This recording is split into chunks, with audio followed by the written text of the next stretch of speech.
Today on Rappler, the Philippines faces a power crisis in 2015.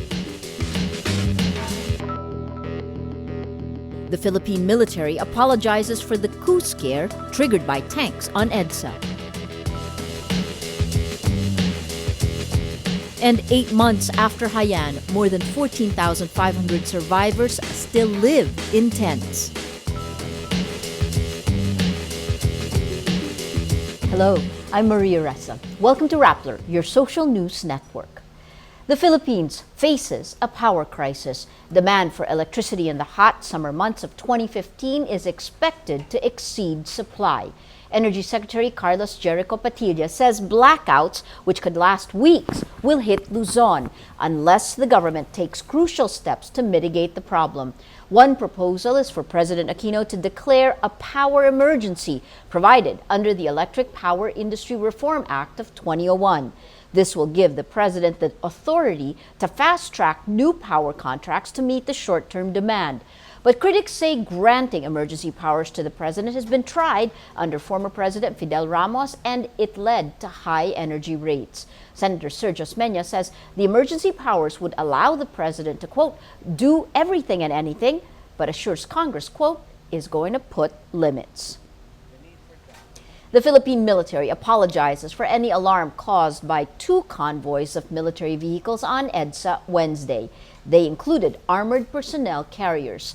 The movements made many nervous a day after Senator Antonio Trillanes claimed retired military generals are plotting to destabilize the Aquino administration.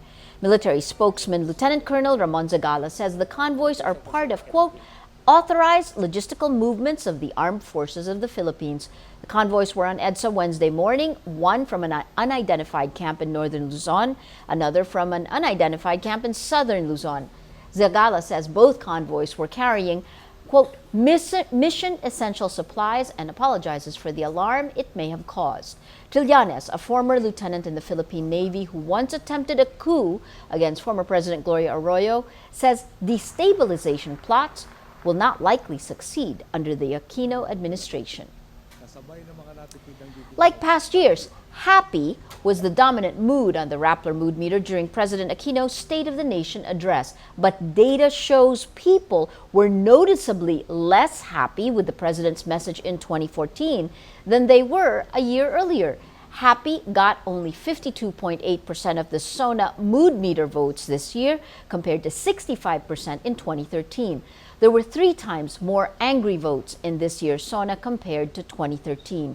Those who voted were predominantly angry over the president's statements concerning Typhoon Yolanda, the disbursement acceleration program, and the power shortage.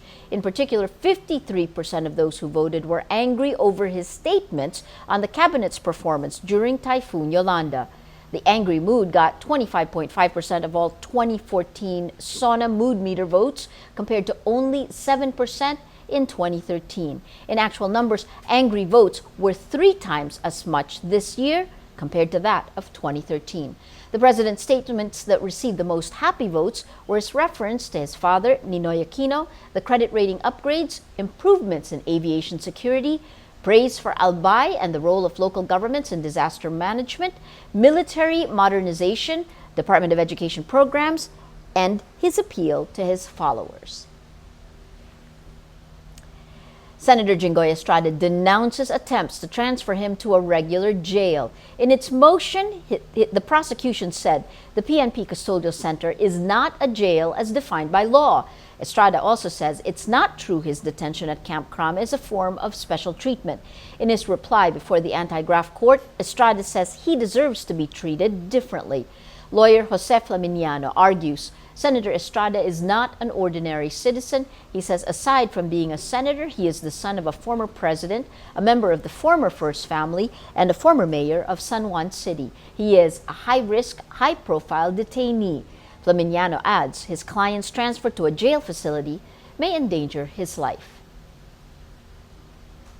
President Aquino may not have mentioned the Freedom of Information or FOI bill in his State of the Nation address, but House Speaker Sonny Belmonte reiterates his commitment to prioritize the measure. Belmonte endorsed the passage of the FOI bill during the opening of the second regular session of Congress on Monday.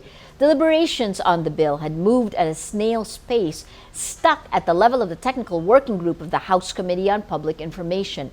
House Public Information Committee Chairman George Almonte says there are meetings set once a week throughout August and September to fast-track the bill. Almonte says he is 80% sure the FOI bill can be passed by 2016.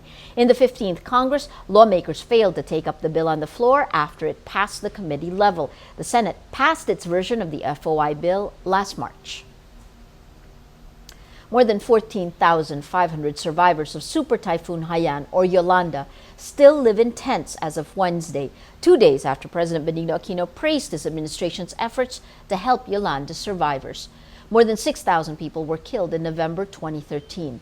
Social Welfare and Development Director Telsi Bayolina tells Rappler about 3,096 families of Haiyan survivors still live in tents in Region 8 or Eastern Visayas alone. Eastern Visayas, which includes Tacloban City and Leyte, is the worst hit by Haiyan. Government statistics show the average family size in Eastern Visayas is 4.7. Estimates put the number of individuals in tents at around 14,500. African airline ASSAILS suspends all flights to and from the capitals of Liberia and Sierra Leone over the worsening Ebola health crisis. ASSAILS serves 20 destinations in Central and West Africa. Ebola is a form of hemorrhagic fever which kills up to 90% of all those infected. Since March, there have been 1,201 cases of Ebola and 672 deaths in Guinea, Liberia, and Sierra Leone. The Liberian Football Association, or LFA, also suspends all activities in the neighboring country. The Finance Ministry in Liberia says it placed several senior officials under observation for 3 weeks after being in contact with top ministry official Patrick Sawyer, who died from the virus. 127 people died of the disease in Liberia. In Sierra Leone, a doctor in charge of an Ebola treatment center succumbs to the deadly disease. Dr. Umar Khan died Tuesday, a week after he was diagnosed with Ebola. Officials call Khan a national hero and praise his tremendous sacrifice. Let's now look at Rappler's Wrap for today, a list of the 10 most important events around the world you shouldn't miss. At number 4 is another period of mass extinction about to happen. Scientists say yes, and humans may be primarily to blame. Studies show Earth is experiencing an alarming decline in animal species, and this could be, quote, the early days of a 6th mass biological extinction event. The review, published July 24th in the journal Science, said in the past 500 years, animal population reductions and extinctions, quote, may be comparable in both rate and magnitude with the 5 previous mass extinctions of Earth's history. Scientists say human activity could have caused the decline. The more complex solutions involve addressing climate change and pollution.